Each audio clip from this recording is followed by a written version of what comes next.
this morning for DICE panel on energy transition, you've seen that this is a big year for CCUS. We've seen that during our research, CCUS capacity is set to grow 4 times in the US and 23-fold in Europe, with many projects nearing FID. And some of these projects were highlighted on a DICE presentation. So you have Submit, HyNet, Send Pathways to Net Zero in Canada. So a lot of exciting opportunities coming up. When we talk about CCUS, we know that most carbon will be captured and stored at the end. And we expect a record number of Class 6 wells permit that might be approved by the Trump administration in 2025. We expect that more states will be granted primacy. Right now we have Wyoming, North Dakota, Louisiana, and most recently West Virginia. So we expect that Trump administration will give the responsibility more to the states and deregulate in terms of federal responsibility. M&A is a big thing in CCUS now, driven by portfolio optimization. So companies are cutting off projects that don't meet the economic or risk criteria. The other thing that is driving M&A is corporate decarbonization targets. Most companies have introduced CCUS in their decarbonization goals. And lastly, strategic partnerships. So we know that CCUS is costly, complex, and often uncertain. So that is pushing companies to collaborate together to pool expertise and also resources. And then we also seeing on this table some of the recent deals on the CCUS space. We have the well-known ExxonMobil and Denbury, but we've seen also a merger in SLB and Aker carbon capture, acquisition of Oxy, an acquisition of carbon engineering of Oxy, and also acquisition of Talos Energy by Total Energies. And finally, now talking about DEC and how policy is important in this space to drive projects. We've seen that because of the 45Q credit, over 50% of DEC projects are in the US. And when we look at the cost analysis, optimistically, we could get up to $100 per ton by 2030. And we also have our multi-client on the future of DEC. So if you're still a little pessimist on this technology, please come talk to us and maybe we can change your minds. But yeah, let's start with the panel. So guys, please introduce yourselves and how is your company involved with CCUS? Victor, let's start with you. Yep. Well, thank you for the invitation and being here this afternoon. Great talks during these past 2 days. I'm Victor Lara. I'm the manager of the Consulting and Customer Success Group in CMG. We are a company that develops really advanced simulation software since 1978, I think. We develop and deliver one of the first commercial simulators into the market for the Alberta oil sands, especially for thermal operations in there. And since that year, we have been developed quite advanced software or technologies into the oil and gas market, mainly. And nowadays, we have evolved into targeting another different markets, not conventional oil and gas. And CCS is one of these examples. We have been also trying to deliver new technologies to the current clients using advanced techniques, modern ways to solve the problems. And yep, we do a lot of consulting for our clients, specifically those clients that doesn't have any knowledge on the reservoir or the oil and gas operations. Companies that are in different industries trying to target these CCS or CO2 emissions, and we are also doing a lot of consulting projects for them. Thank you. Dave? Thank you, and thanks for having me. I'm Dave Marchese. I'm the CEO of Caliche Development Partners. we've been in the underground storage business as a company for almost 9 years now. I started in underground storage almost 20 years ago with a firm called Haddington Ventures, and we were very focused on underground storage of natural gas. We did some natural gas liquids and oil, as well as Haddington. While I was there, we did some work on, and then ultimately, after I left, Haddington developed the ACES Delta project in Utah, which stores hydrogen for the hydrogen power plant there in Delta. At Caliche, we started in the ethylene storage business in salt caverns. Very quickly, thanks to a crash in natural gas liquids prices, pivoted to helium storage. We are the developers and constructors of the biggest and most helium caverns in the world. And those are both at the Spindletop Dome here in Texas, about an hour and a half from where we sit. One of the things that you do when you create salt caverns is you create a lot of brine, and you take that brine and you dispose of it in brine formations, and it happens to be the same place where we go to sequester CO2. So as a company, what we found is that there, kind of like Victor, there are a lot of synergies in people's skill sets and having people do things like reservoir modeling. If you have underground storage we have a reservoir project out in California, as well as CCS. So Caliche has gone through several iterations with capital providers. We most recently closed our latest financing with Sixth Street Partners, which is an $80 billion fund out of New York. They're funding us to grow our natural gas storage business, as well as this, work on the CCS business. The CCS business has been with us across all three sponsors. We started working on it almost when we formed the company about 8 years ago. I've always had sort of a dedicated CCS person. That said, it has really taken a long time to actually develop customers. And we do have about 3,500 acres in Jefferson County, not far from the Spindletop Dome, where we are 9 months into technical review at the EPA. And we'll talk more about what's going on with the EPA, Railroad Commission, et cetera. But that's my background, and hope to see, some more development of this business, as one of the things that we do. Thank you, Dave. Charles? Yeah, Chuck McConnell. I run the Center for Carbon Management and Energy at the University of Houston. I've been there for the last 5 years. And prior to that, I served as the Assistant Secretary of Energy at DOE, where many of the original CCUS projects were actually commissioned, and a lot of the institutional research went on through the regional partnerships. Prior to that, I ran the global hydrogen and energy business for Praxair around the world. And so many of the topics that have been discussed today, obviously hydrogen, CO2, helium, all of those issues, certainly a big part of our business over the years. I think the most exciting thing about conferences like this and the energy transition discussions that are going on, we've got 80-some companies that are part of our center at the University of Houston.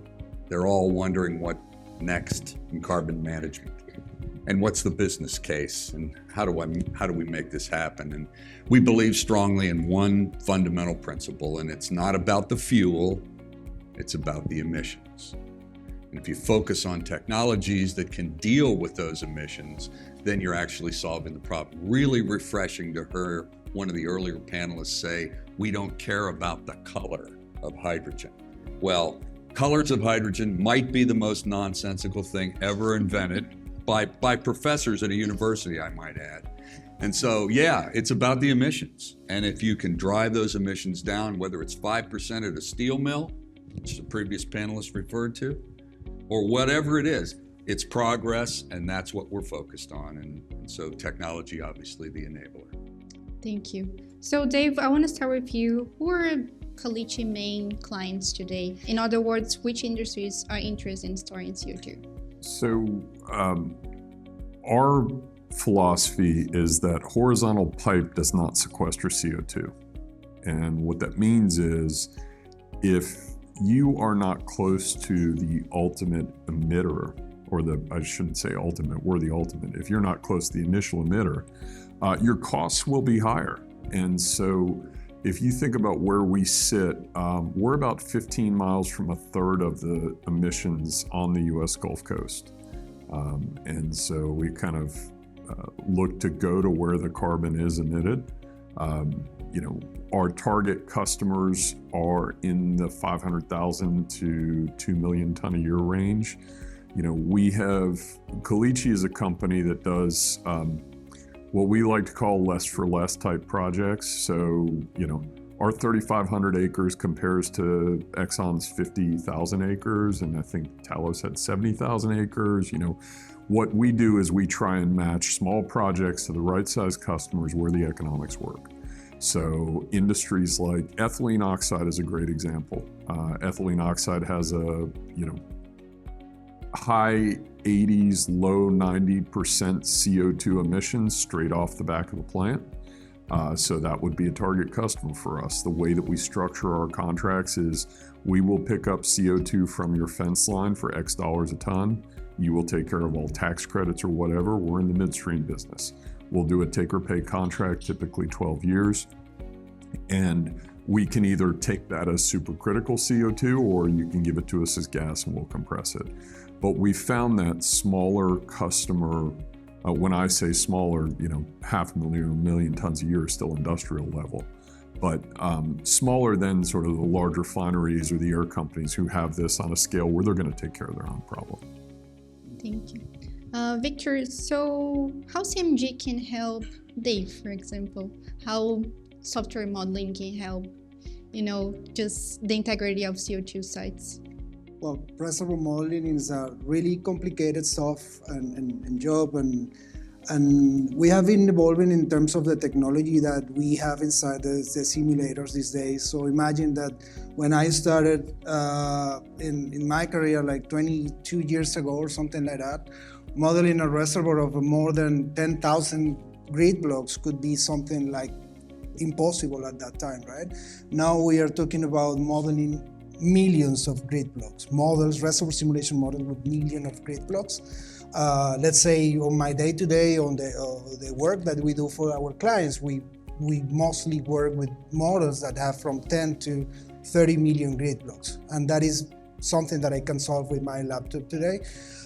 So the technology is evolving. What we have inside the simulator is evolving as well. All the complex physics that Dave needs to account for, knowing if the CO2 is going to get supercritical on the reservoir, if the CO2 is going to dissolve on the brine, if it gets trapped as a residual mechanism, or is it going into the rock as a solid precipitating by any geochemistry reactions that happens on the underground. That's why we have these very complicated or complex solution tools for Dave and some other clients. And for the people that doesn't have that reservoir knowledge, like let's say, I don't know, you work in a cement company or this type of company that doesn't have that knowledge or background in reservoir simulation, we launched last year something called Focus CCUS, which is a tool specifically for those type of people that can probably solve, or at least on the screening stage of these projects or thinking, when they are thinking about sequestrating CO2 in the underground, they can go without any prior knowledge in less than, I would say, 5 to 10 minutes, have a model that will represent what they have in there. So this is kind of the things that CMG does for the clients today. We can probably give them the software, we can be hand-to-hand with them all the way into the process until they get the class 6 permit from the approvers. Thank you, very interesting. So Chuck, I want to shift a little bit to policy. We mentioned 45Q in our insights. So in your opinion, what are the policy gaps that need to happen for the development of CCUS? And if you can pinpoint your view on the current administration too. Well, that's a big question. Okay. So let's start with 45Q. Yeah, sure. I think there's a movement afoot now, probably all aware of it, that Senator Barrasso from Wyoming has put forth an idea to equalize the $85 a ton credit for enhanced oil recovery opportunity. Delighted to see the name of this panel is CCUS, because I believe that's another big part of what the policy shift is likely to be over the next, certainly 4 years.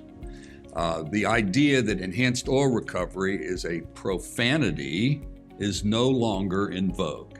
That's right. It's actually now something that the administration will embrace. It's about energy security, and it's the next barrel of low carbon oil.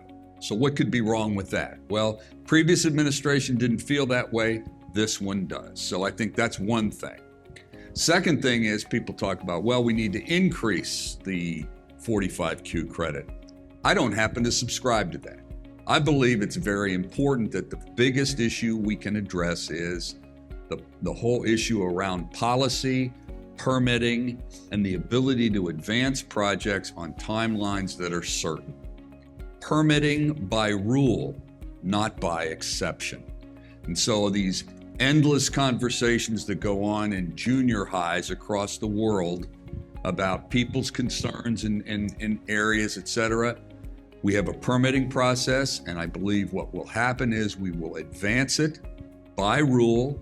You need to do your work. You need to do it thoroughly. If you do and you receive your permit, you will be able to go forward, not worry about some judge stopping it after it's already been issued. And I think that's one of the biggest issues we've been dealing with in our country, is we've thrown money at an energy transition by billions of dollars, except we've not actually walked that talk in our EPA, in our regulatory framework. And so I think those are the two major issues that I see going forward, not only at the federal level, but at state levels as well. And I think panelists have made a point here. I mean, CCUS is not great for everybody everywhere. It shouldn't be viewed that way. It needs to have the proper geology, and it needs to have the proximity to the emission sources. But when you do have that, you've got a wonderful opportunity to capitalize, not only in the Gulf Coast, but in places like the Permian, where we've got a lot of recoverable oil sitting there ready to go, don't have a lot of sources for CO2 to tap into, but I think that's changing too. Because everybody in this room knows that data centers are coming. We're going to be very active in the state of Texas going after them. We're very likely to have natural gas combined cycle facilities that are going to be providing that electricity that with carbon capture, utilization, and storage, we'll be able to tap into a lot of those oil reservoirs and have a real winning formula for the state of Texas, not only from a policy standpoint, but really from an economic growth standpoint. That's really what the key is, and I think our state will have a wonderful way to capitalize on that. Very interesting. I'm hopeful. I will say I was shocked to hear that we pulled our application for primacy, and that combined with the last 48 hours that I can't get a bid on any kind of pipe, horizontal or vertical. I'm wondering where you see, how long is it going to take for what you just described to happen relative to right now we're at a dead stop. Everything that this administration has done has put the brakes on not just our CCS project, but our hydrocarbon projects too. Everything's just done. I mean, I got a letter just this morning, said all bids are pulled. Mm-hmm. I won't give you a price, I won't give you a date on any steel made anywhere. So how do I do a project like that? Well, and I'm not here to comment on trade wars or anything like that, but that's certainly going to play into the picture.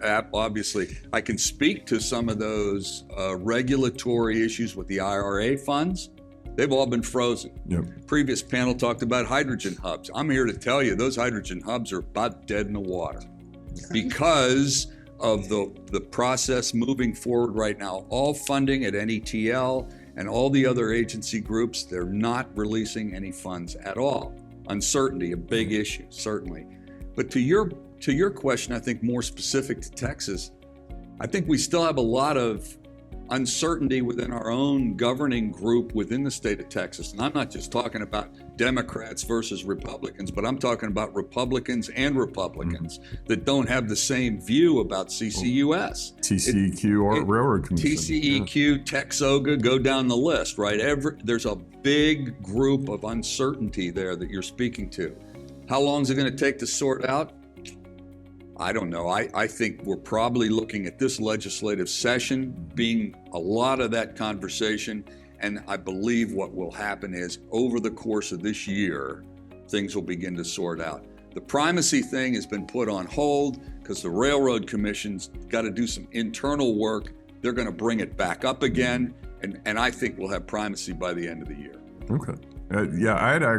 So what I had heard was actually faster than that on primacy, that once we pulled out that they pulled it because they had to take out words like environmental justice and every other word that couldn't be in there anymore. Well, the DEI stuff is dead, right? Well, but they had to pull the application and then rewrite it and put it back in. And now the question is just who's left at the EPA to read the application and what happens. And those people will be new too, right? And so what we're looking at, to your point, it's not about capability or competency by the Railroad Commission. It's about the way the permits were written, and they don't rhyme with what the administration wants. So that's going to get fixed. It should be in short order. End of the year is probably a less optimistic look at it, but I think if you think of it that way, you're probably in good shape. Yeah. But I Sorry think for the diversion. The intention is out there, as you mentioned, and let me tell you, I mean, in the past few weeks, we have received quite a few requests from the operators in the Permian and Bakken field just to go and try, I don't know, huff and puff CO2, right, and do enhanced oil recovery. So I think the intention is there. And it will mature with time, I think. Yeah, I loved your chart about Class 6 permits. I think you're going to see a lot of Class 2 permits in Texas because of the opportunity. In Louisiana as well. Because as I said before, EOR is no longer a profanity. It's actually something that fits the strategy going forward, and we certainly have a lot of opportunity for that. Interesting. So Victor, when you look at the pool of projects you work on at CMG, what is the percentage of CCUS related to conventional oil and gas, and how do you expect that will evolve? Oh, that is a good question. I mean, especially on the consulting side of the business, we experienced a huge increase in revenue just only on the CCUS part of the business. Let me tell you, like on the couple, probably the last 3 years, 75% of the projects that we are doing worldwide are coming from CCS operators, more or less in that number. So a few consulting projects on the oil and gas conventional resorts, and a lot of them are also related to EOR, enhanced oil recovery, especially in South America and Asia. Not as much here in the US. Probably see a little in the Middle East too, right? Yes. Yeah. Exactly. Yeah. Very interesting.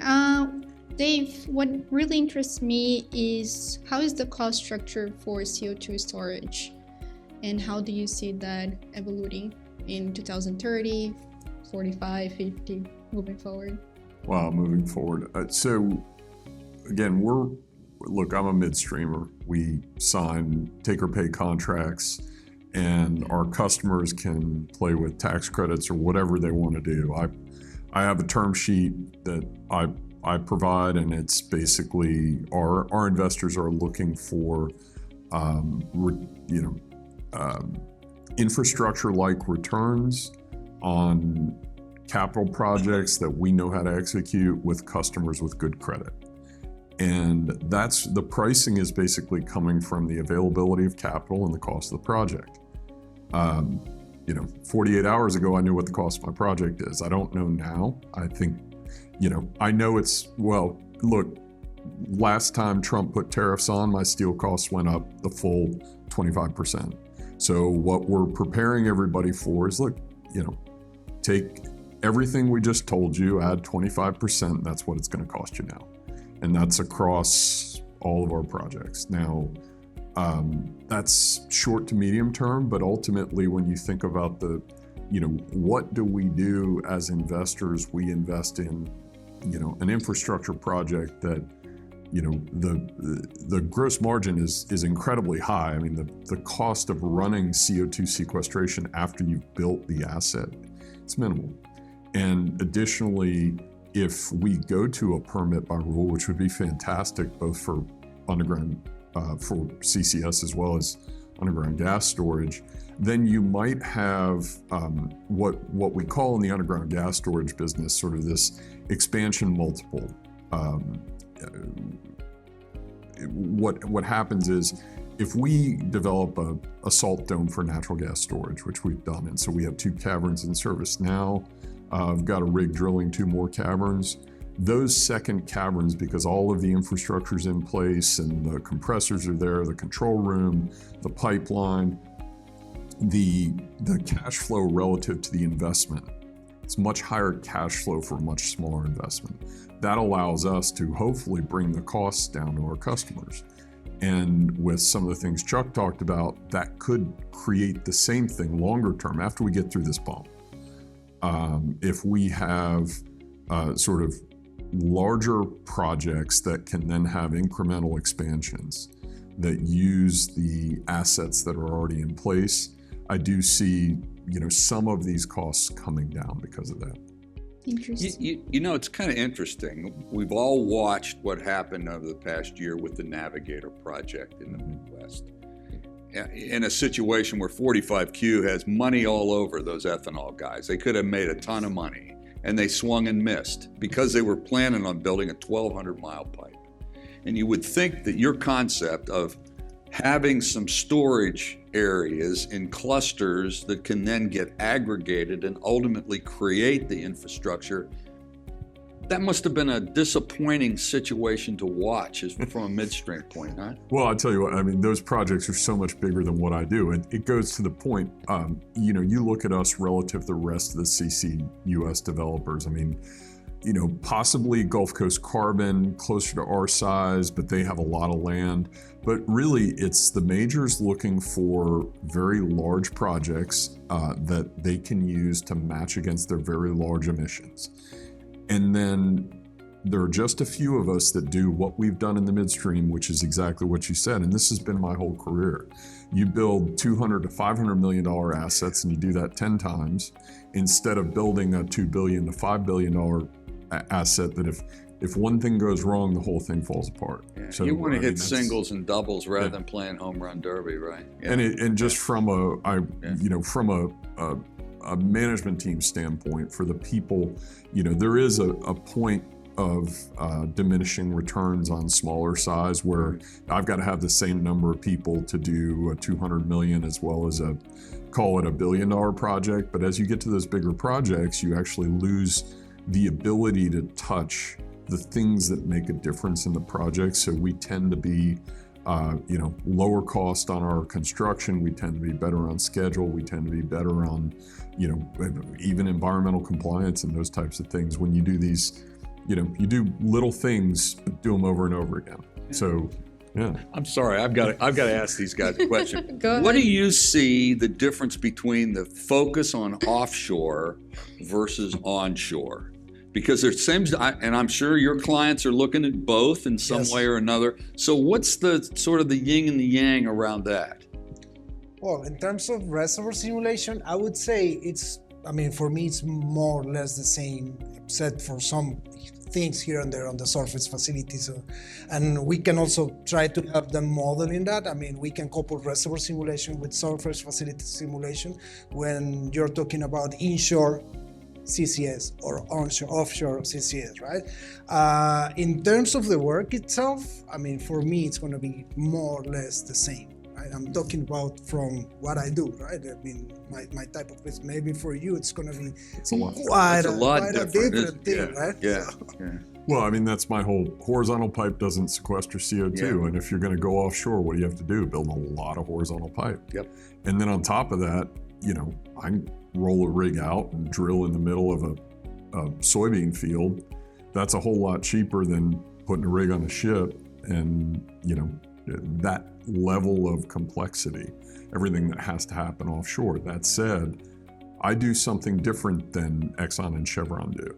Exxon and Chevron ultimately will have to have offshore. So it goes to the, what do the emitters need? And if you're in the industry, and you're staying in the refining industry like the majors are, they absolutely have to have long-term offshore sequestration, because the difference between what we do in underground storage with typical commodities like natural gas, which is we're constantly using it, CO2, you fill up the pore space and then you're done. There's nothing left.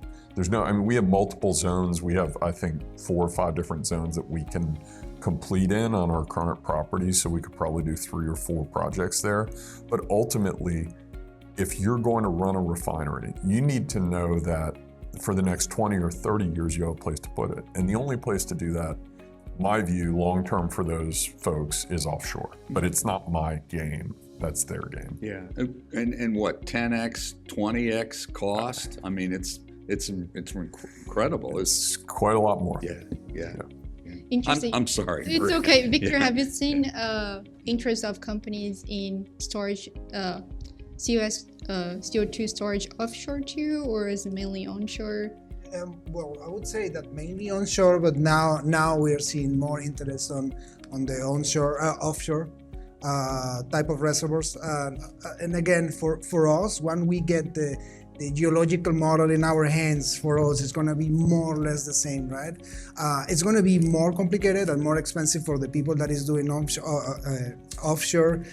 If you want to, one of the main things that we see here in terms of the uncertainties that the people have in the reservoir is that these type of reservoirs, brine reservoir, where we store or capture CO2, are reservoirs that are not very well known, because there was no interest at all on those type of formations that, let's say, in the past 10 years, right? So now they are becoming a target. If you compare that to oil and gas reservoirs, we know them very, very well. We run seismic, we do wells, we have exploration wells, legacy wells, every single kind of type of information. So when you move to offshore, that is going to become more and more expensive if you try to get the same level of detail that you have in the oil and gas reservoirs onshore, right? Because you have to run seismic, you have to drill wells, and then that's why it's really imperative to do some kind of modeling to know what is going to be the fate of the CO2 down there when you put it and you sequestrate the CO2. You don't want the CO2 leaking or escaping or reactivating a cap rock or a fault, right? So that is one of the main challenges I see in the whole CCS world, specifically or more important in the offshore type of fields. Thank you. I still have a couple of questions, but let's open to the audience.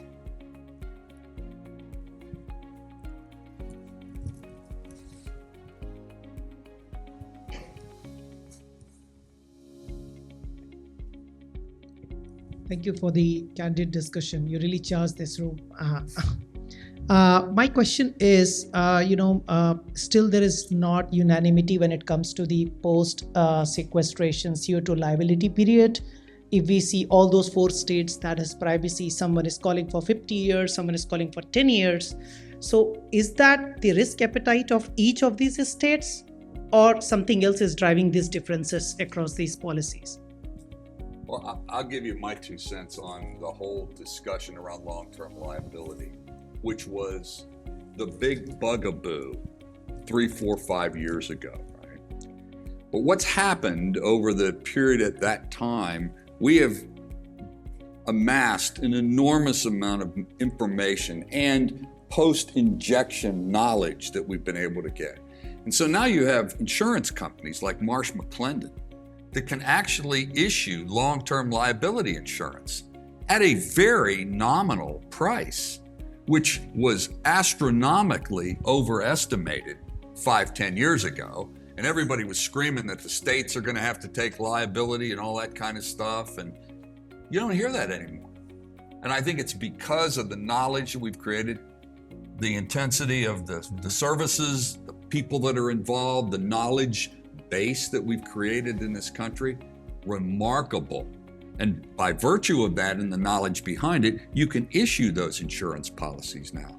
Look up Marsh McClendon. There's a half a dozen others that are doing that now and offering those kinds of policies. They're still too expensive. Well, in the eye of the beholder. Yeah, that's right. Yeah. Here's why. Yeah. Because what we will do, so I have the same view that they do, but instead of paying someone for that, we'll do a sinking fund. So, we as a company will take that on. We will keep those assets, and you can isolate those assets in a sinking fund. It's self-insurance, right?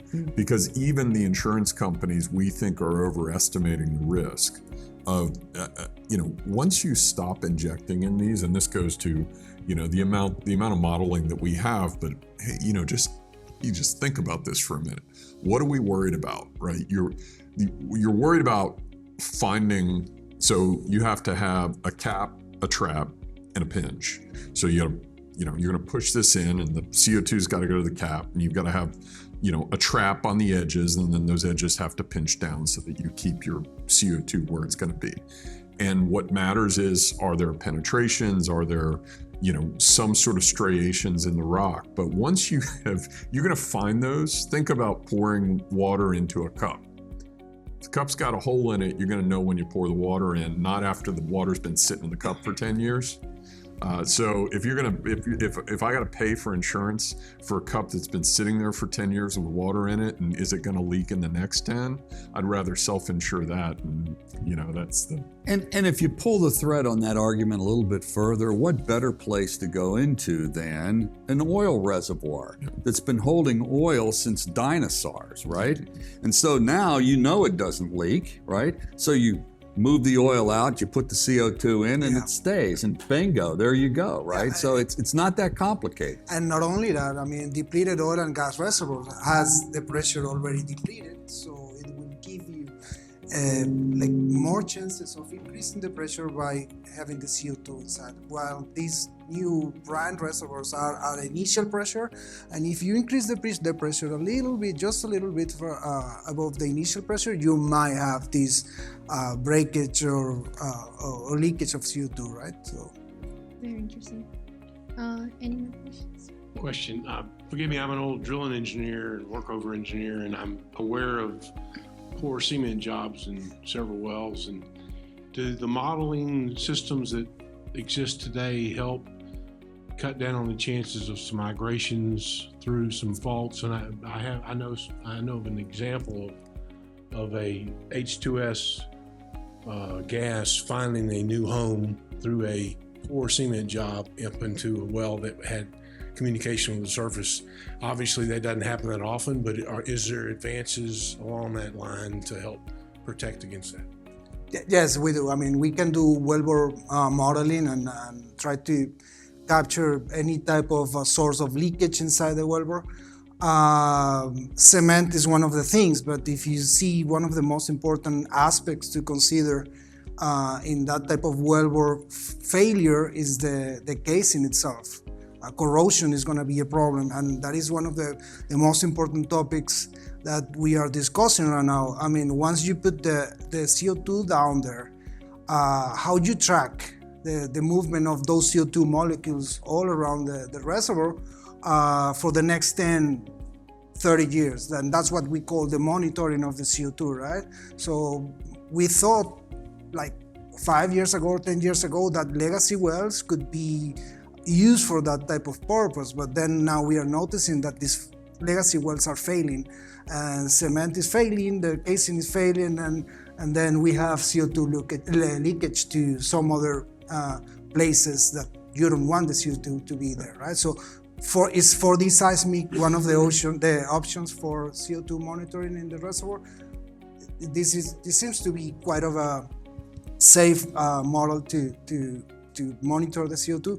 But that is the type of things that we do with geomechanics, coupling geochemistry inside the reservoir simulation models, try to model those type of things. Yeah, I'd add, we cement to surface. So, if you're an old drilling engineer, you didn't cement everywhere. And part of what old bad cement jobs looked like were patchy cement jobs because you weren't watching the cement returns from the minute you put it in all the way until you were done with the cement job. So I think, when you look at the practices between, and you mentioned, you have to worry about corrosion when you look at the practices between what kind of metallurgy we're putting in these wells now, which is, it's not that exotic, but it will keep you from worrying as much about those types of issues. And then you look at the way we do cement jobs now. I mean, I'm looking at cement jobs from historical wells that were only 15 years ago, and I go, I don't know how those guys did that cement job versus the way we do it today when you look at the cement bond logs. So I think what we do a lot is, number one, watch the cement job. Number two, do cement bond logging the entire well, not just in the sort of delivery or the zones of consequence. Legacy wells.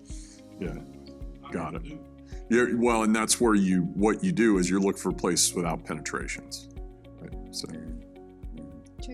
Well, yeah, I was just going to say, as a taxpayer, we all should feel good about the last 20 years of the investment made by the Department of Energy to do all the regional partnership demonstration projects, where the learnings, the playbook, materials, measuring, monitoring, and verifying, all of those issues go into the formula of being able to actually identify yourself as a 45Q participant. And to do that, you also have to demonstrate the long-term monitoring so that there is no leakage. And so, yeah, we've learned a lot in the last 20 years. And I think that's where, again, the public confidence in the land-based storage projects where it's so critical, because we've still got a lot of hysterical people that don't know anything and they don't know what CCUS even is, right? Yes. And that's one of the big barriers onshore. And so that's all part of the dynamic. But yes, you're absolutely right. And to go try to find an old well and do stuff, not a smart play. Just isn't. I mean, look, our acreage is just off Spindletop. There's a place in Texas that's had a couple wells drilled. It's Spindletop. And one of the things that you do, there's this delicate balance of, you were talking about you going offshore and having less data. Well, if there's less data, there's less penetrations. And if you have the most data, that means there's penetrations everywhere. And so you're looking to find the right pieces of property. It's also why us doing these smaller, our kind of less for less projects, that means I can, when you look at our 3,500 acres, there are no penetrations in where our CO2 bubble is going to be, zero. But we're 4 miles from Spindletop. How is that? Well, it's a smaller bubble and it's a smaller area, and that's one of the ways you do that. Thank you. Any other questions? So maybe I'm stepping into a can of worms here. Chuck, I wanted to pull you back to your comment on CCUS and 45Q for EOR. When you inject CO2 for EOR, or what was traditionally called CO2 flood, that's very, very different than storage, because the whole point is you're trying to flood through the reservoir. So the idea of getting credits for something temporarily going into the reservoir, there's nothing temporary about it, because when the CO2 goes in, and it's, as you're well aware, it's miscible, and then as the oil is taken out, CO2 is removed and re-injected. And it's re-injected to extinction, to the point where the life cycle analysis by reputable organizations like National Laboratories and Battelle will get you to the point where you understand exactly how much CO2 has been put in and ultimately then injected to extinction. It doesn't leak out. It does push the oil out, and it replaces and goes into the rock. So I have to disagree with your premise. And then I thought where you were going with this was the other argument that I often have to deal with is, we're making more oil, and so isn't that counter to the whole argument? Well, no, we're not making more oil. What we're making is oil that has a lower carbon intensity than any oil produced in the world anywhere, full stop. And so the interesting thing about it is it's a technology where we're actually reducing the carbon intensity of the oil we're pulling out, and we're going into formations that are proven to be more storage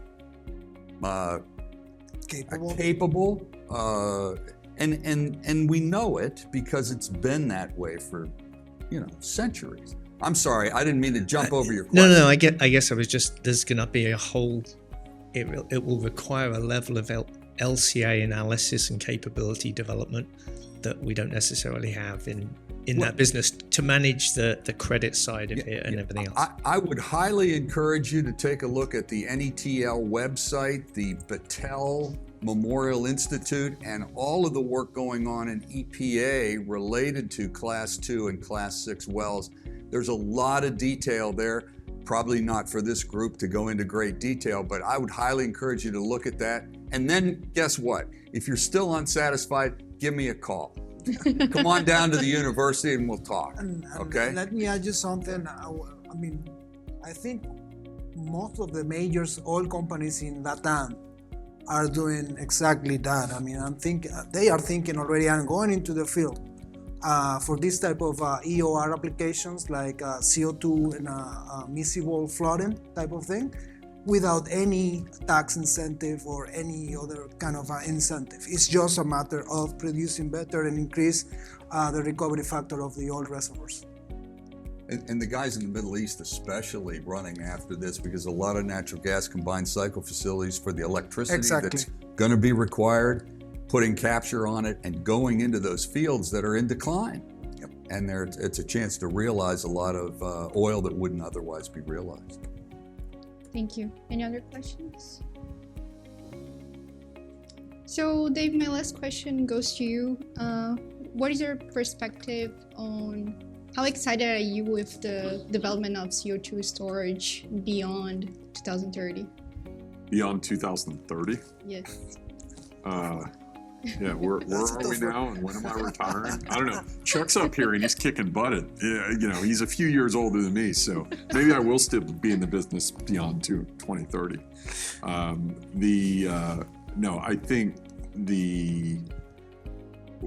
I think that we're going to find the right ways to think smartly about reducing CO2 where we have high percentage emissions, where we have places where we can put that CO2 in the ground or otherwise use it, that we know that the CO2 is trapped and will not come back out.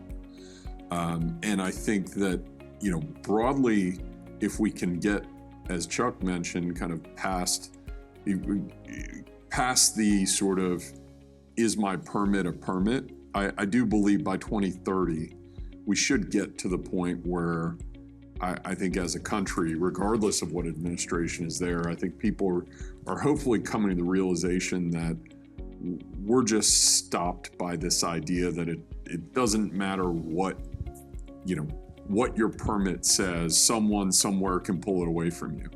And I do believe we're moving to a world where that is less likely.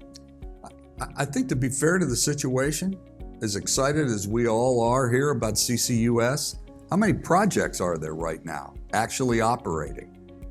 A lot of studies, very few at FID, and not a lot of concrete in the ground.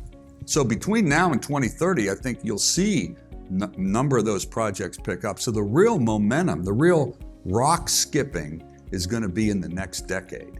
That's when it's going to really take off.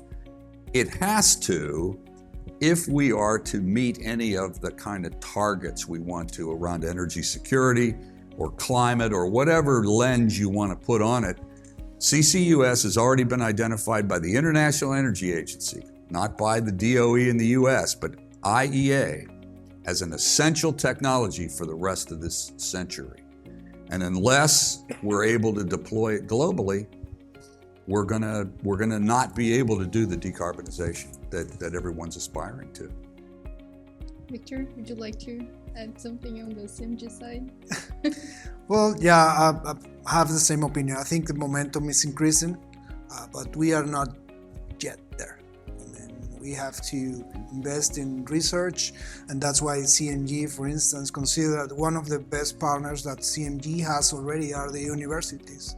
So we provide free licenses for all the universities in the US, in Latam, Middle East.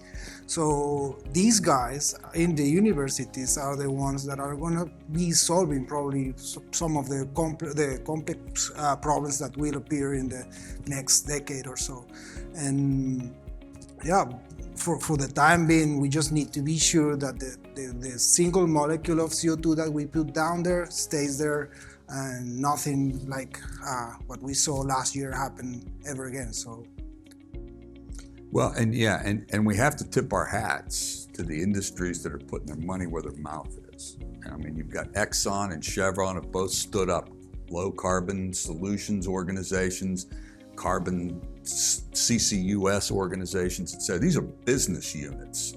They're not institutional research going on at these companies. They're going to have to bring a bottom line. They're going to have to deliver on what they're saying. And that's, to me, the biggest indicator. I mean, I hear all this stuff going on in Europe, and it's all just a bunch of government-subsidized institutional research. And that's not broad commercial deployment.